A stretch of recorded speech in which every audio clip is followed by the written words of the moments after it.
In late 2021, Netflix announced its gaming service.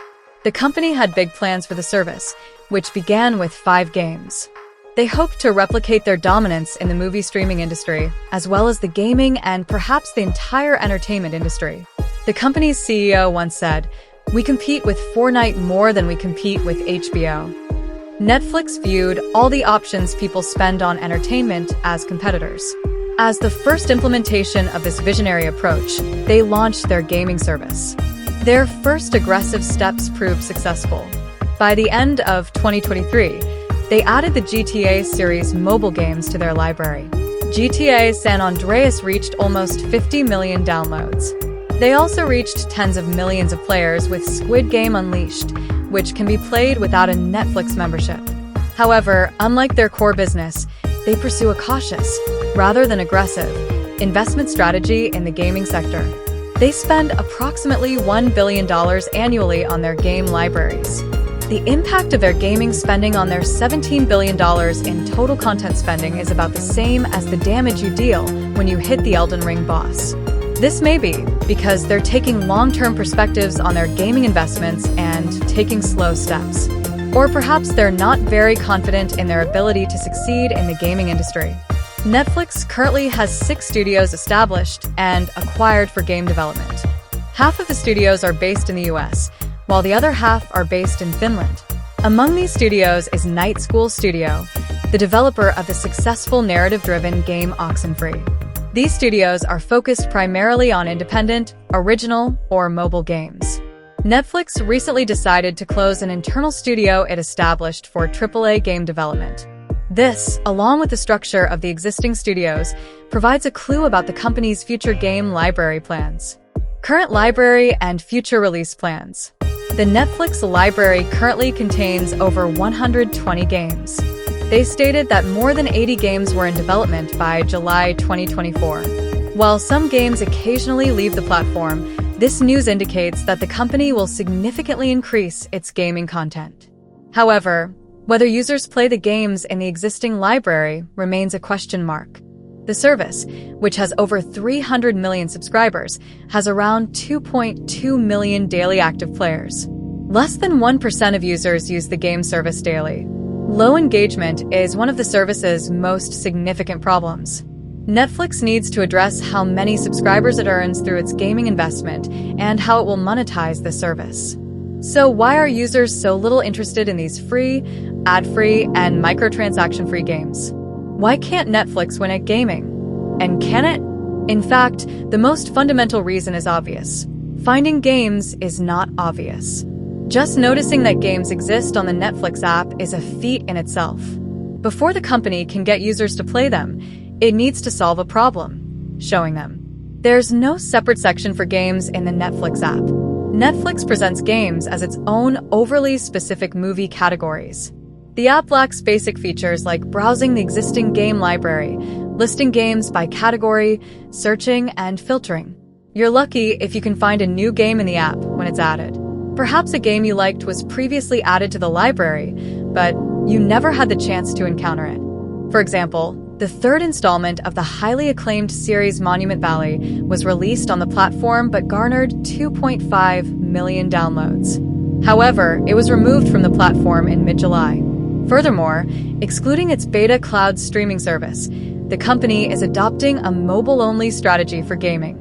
However, naturally, phones and tablets are less preferred than computers and TVs for accessing a movie streaming service. Only 30% of users use Netflix on their mobile devices. Therefore, more than half of users are not actually served. Netflix has taken over users' living rooms, but the same isn't true on mobile devices. Given that it's difficult for users to discover games even for those who use the service, some users are probably unaware that Netflix has games. Another challenge the service faces is intense competition. Netflix isn't the only company offering a quality game library with a subscription, ad-free, and no in-app purchases in the mobile world. Apple, with Apple Arcade, and Google, with Google Play Pass, promise users a similar service. Both companies own the operating systems and app stores on their devices. These products provide users with data that allows them to understand their gaming habits and market dynamics. Furthermore, this data allows them to more easily access the right game developers and offer more attractive offers. They can also easily deliver their services directly to users through the App Store. This puts Netflix at a significant disadvantage in competition with Apple and Google's game library services. However, Netflix's trump card is that it doesn't charge a separate fee for the service. Access to the games is free for existing Netflix subscribers. It's clear that Netflix plans to move its service beyond being solely mobile-focused. In such a scenario, it's clear the service will face new competition. Game Pass, the most well-known game library service, and its extensive library of games are poised to become the ultimate boss.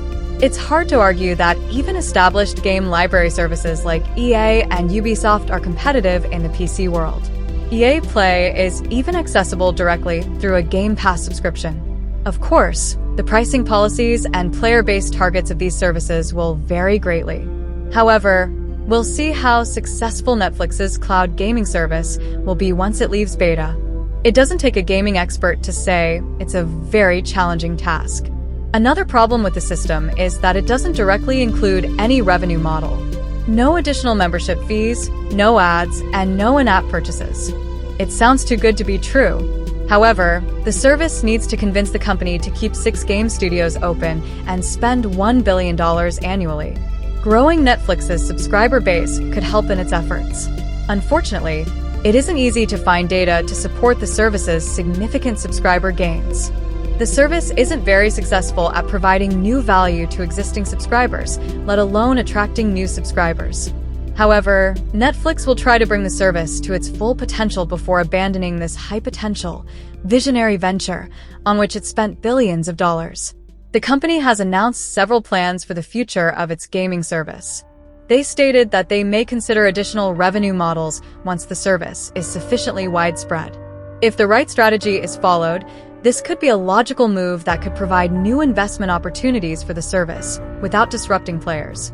However, striking the right balance could alienate players from a service they're already enjoying.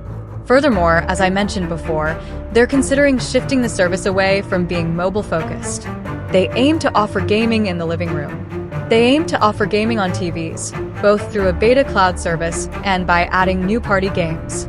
They also plan to use phones as controllers. Bringing the service to the living room, where Netflix is a strong contender, is quite a smart move. It could significantly increase user engagement. Of course, the quality of the service and games will be the deciding factor. Still, I must say that I find the plans quite logical and have potential. What do you think about these plans and Netflix's gaming service in general? I'd love to hear your thoughts. You might also consider liking and subscribing to the video.